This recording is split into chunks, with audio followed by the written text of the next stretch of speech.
কোন কোন কাজ করলে আল্লাহ পাক সে কাজ অপছন্দ করেন। ৮ নাম্বার ছিল অপচয় করা। ৯ নাম্বার আল্লাহ এবং রাসূলের অবাধ্য যদি কেউ হয়ে যায়, আল্লাহ এবং রাসূলের অবাধ্য যদি কেউ হয়, আল্লাহ পাক এটা অপছন্দ করেন। রব্বুল আলামিন বলেন, ومن يعص الله ورسوله ويتعد حدوده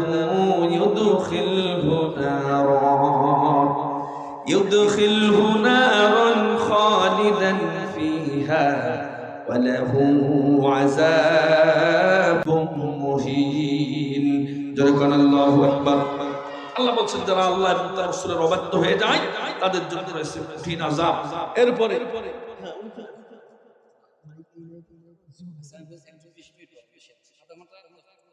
দুরূদ পড়েন আল্লাহুম্মা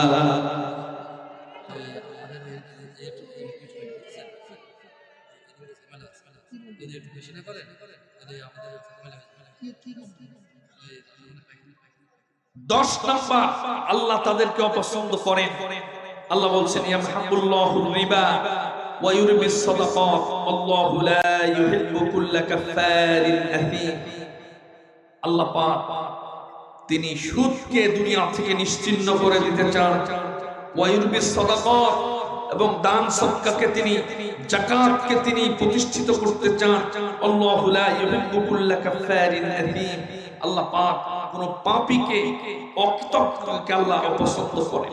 আমি বলেছিলাম 1 টাকা যদি কেউ সুদ খায় 36 বার মায়ের সাথে জেনা করার গুনাহ। 100 টাকা যদি কেউ সুদ খায় 3600 বার জেনা করার গুনাহ। 1000 যদি হয় তাহলে 36000 বার জেনা করার গুনাহ হবে। এই লোকটা একটা বেশ্যা নারীর চাইতে নিকৃষ্ট। কথা বলেন ঠিক কিনা? একটা পতিতা নারী সারা জীবনে খুব বেশি জিনা করতে 1000 বারের বেশি জিনা করতেও পারে না, এত সুযোগ সে পায় না। অথচ যে লক্ষ লক্ষ টাকা সমাজে সুদ খায়, এইরকম সুদখোর টাকার গাড়ি যখন করে ফেলেছে তখন পুরো এলাকার মসজিদের মুতাওয়াল্লি বানায় দেয়, সেক্রেটারি বানায় দেয়, সভাপতি বানায় দেয়। অথচ তারে তো বেশ্যা নারীর চাইতেও ঘৃণা করার কথা ছিল। কথা বলেন ঠিক কিনা? এজন্য সুদকে ছাড়তে হবে। এলাকায় চিহ্নিত করবেন কারা কারা সুদ খায়, ওদেরকে সামাজিক ভাবে বয়কট করতে হবে। কারণ এই রকম নিকৃষ্ট আর কোন গুনার কথা নবীজি বলেন নাই যে এইটা এত জঘন্য। এবং সুদ খেলে নবীজি বলেছেন আইসারুহা, 70টা গুনাহ সর্বনিম্ন হলো এই গুনাহ। সর্বোচ্চ গুনাহটা আল্লাহ কোরআনে তুলে দিয়েছেন।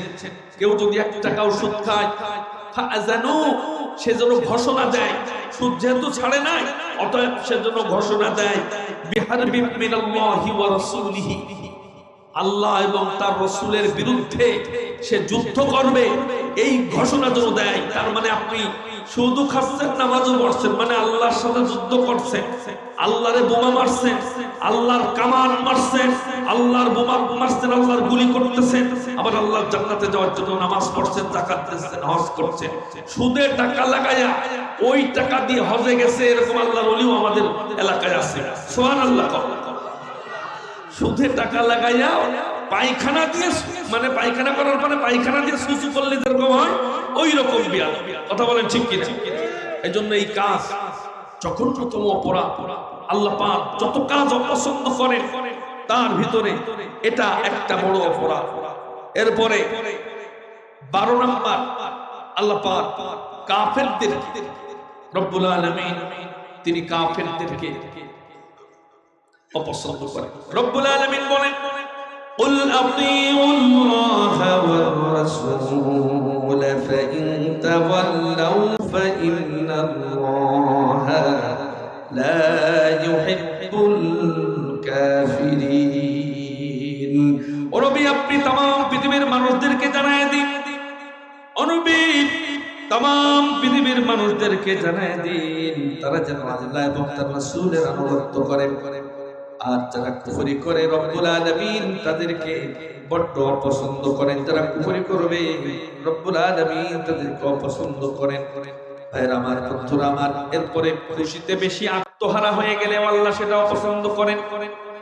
আল্লাহ পাক বলেন, আল্লাহ রব্বুল আলামিন বলেন ইন্নাল্লাহা লা ইউহিব্বুল ফারিহিন। আল্লাহ পাক পছন্দ করেন তাদের যারা খুশিতে আত্মহারা হয়ে যায়, সীমা লঙ্ঘন করে খুশিতে। আমাদের দেশে যখন খুশি হয়, বিয়ের সময় একটা খুশির বিষয়, ওই সময় এলাকায় ধুমধাড়াক্কা গান বাজানো কিছু পার্টি আছে না নেই? এটা হলো লাহওয়াল হাদিস, এটা তো হারাম। আবার অন্য আয়াতে আল্লাহ বলছেন খুশিতে আত্মহারা হয়ে এই জাতীয় কাজ করলে আল্লাহ সেটাকে বড্ড ঘৃণা করেন।